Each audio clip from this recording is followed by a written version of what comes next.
കൈമാറ്റം എക്സ്ചേഞ്ച് പ്രാദേശികമായും വിദൂര സ്ഥലങ്ങളുമായും സമുദ്രാന്തര ദേശങ്ങളുമായുമുള്ള കൈമാറ്റങ്ങളും പുനർവിതരണവും ഈ കാലത്ത് സജീവമായിരുന്നു.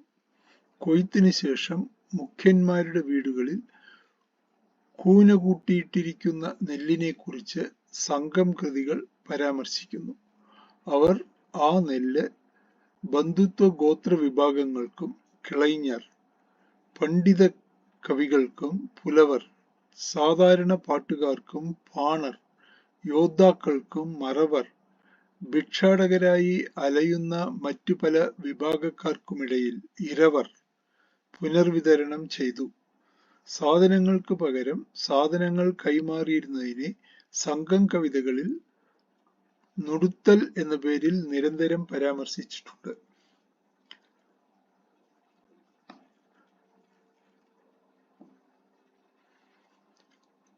ഓരോ തിണയിലെയും ഉൽപ്പന്നങ്ങൾ മറ്റു തിണകളുമായി പരസ്പരം കൈമാറ്റം ചെയ്തിരുന്നു. വിവിധ ഉൽപ്പന്നങ്ങളുടെ പാരസ്പരിക അനുപാതത്തിന്റെ അടിസ്ഥാനത്തിലാണ് വിനിമയ മാധ്യമം കണക്കാക്കിയിരുന്നത്.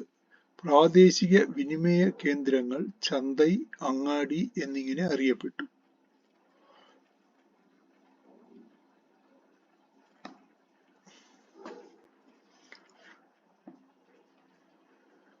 വിദൂര വ്യാപാര ഇടപാടുകളാണ് വികസിച്ചു വന്ന മറ്റൊരു വിനിമയ രീതി.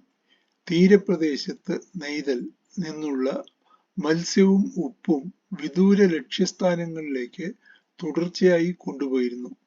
വ്യാപാര സാധനങ്ങളുടെ വിതരണത്തിൽ മുഴുവൻ സമയ വിദഗ്ധ തൊഴിൽക്കൂട്ടമായി ഉമണർ ഉപ്പു വ്യാപാരികൾ വളർന്നു വന്നുവെന്ന് കരുതാം. സഞ്ചാരികളായ ഉപ്പു വ്യാപാരികളെ ഉമണച്ചാത്ത് അഥവാ ഉമൺചാത്ത് എന്ന സംഘംകൃതികൾ പരാമർശിക്കുന്നു. അവർക്ക് വഴിയിലുടനീളം സംരക്ഷണം നൽകുന്നതിനായി ഒരു കൂട്ടം മറവർ എന്ന് അറിയപ്പെടുന്ന യോദ്ധാക്കൾ അനുഗമിച്ചിരുന്നു. CE 1-ാം നൂറ്റാണ്ടിലെ ഒരു തമിഴ് ബ്രാഹ്മി മേൽവിലാസക്കുറിയിൽ വിദഗ്ധ കച്ചവടക്കാരായ പൊൻവണികൻ സ്വർണവ്യാപാരി, അരുവൈ വണികൻ തുണി വ്യാപാരി, കൊഴുവണികൻ കലപ്പ വ്യാപാരി, ഉപ്പു വണികൻ ഉപ്പു വ്യാപാരി, പാനിത വണികൻ കള്ളു വ്യാപാരി,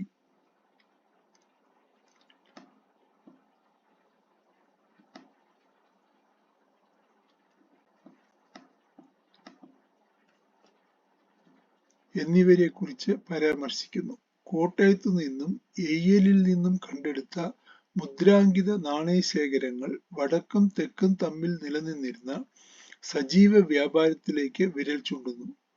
പട്ടണം ഉൾഖനനത്തിൽ നിന്ന് കണ്ടെടുത്തിട്ടുള്ള ഇന്ത്യൻ ചാരക്കുത്തുകളോട് കൂടിയ മൺപാത്രങ്ങൾ, ദ ഇന്ത്യൻ റൗളറ്റഡ് വെയർ, അർദ്ധമൂല്യ കല്ലുകളായ ഗന്ധകക്കല്ല്, ഇന്ദ്രനീലക്കല്ല്, മാണിക്യം, വൈഡൂര്യം, സ്ഫടികക്കല്ല്, ഗോമേതകം എന്നിവയും തെക്കും വടക്കും തമ്മിൽ നിലനിന്നിരുന്ന വ്യാപാര ബന്ധങ്ങളിലേക്ക് വിരൽ ചൂണ്ടുന്നു. കേരളത്തിൽ വളരെ സജീവമായിരുന്ന സമുദ്രാന്തര വ്യാപാരം അതിന്റെ പാരമ്യതയിലെത്തിയത് പുതുവർഷത്തിന്റെ ആരംഭത്തിലാണ്.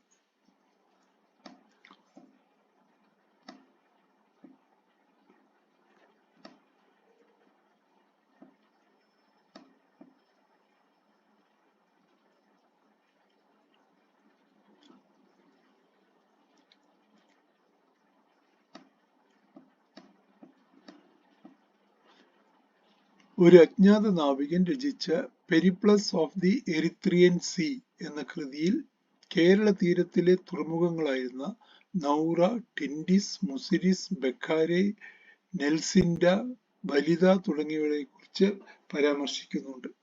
സംഘസാഹിത്യത്തിൽ യവനർ എന്ന് വിശേഷിക്കപ്പെടുന്ന മെഡിറ്ററേനിയൻ പ്രദേശത്ത് നിന്നുള്ള, പ്രത്യേകിച്ച് ഗ്രീസ്, റോം, പശ്ചിമേഷ്യ എന്നിവിടങ്ങളിൽ നിന്നുള്ള വ്യാപാരികൾ സുഗന്ധവ്യഞ്ജനങ്ങൾ ശേഖരിക്കാനായി അടിക്കടി കേരള തീരത്തെത്തിയിരുന്നു. ഈ കാലഘട്ടത്തിലെ പ്രധാനപ്പെട്ട തീരപ്രദേശ തുറമുഖ നഗരങ്ങളിൽ ഒന്നായിരുന്നു പെരിയാർ നദീതടത്തിലെ മുസിരിസ്. ഇന്നത്തെ കൊടുങ്ങല്ലൂർ പ്രദേശമാണ് മുസിരിസ് എന്ന് തിരിച്ചറിഞ്ഞിട്ടുണ്ട്. ഈ അടുത്ത കാലത്ത് നടന്ന പട്ടണം പര്യവേഷണത്തിൽ നിന്നും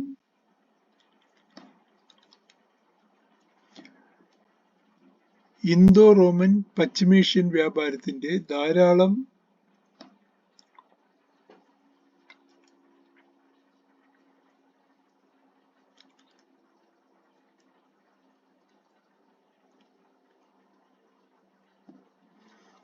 പുരാവസ്തു അവശിഷ്ടങ്ങൾ ലഭ്യമായിട്ടുണ്ട്.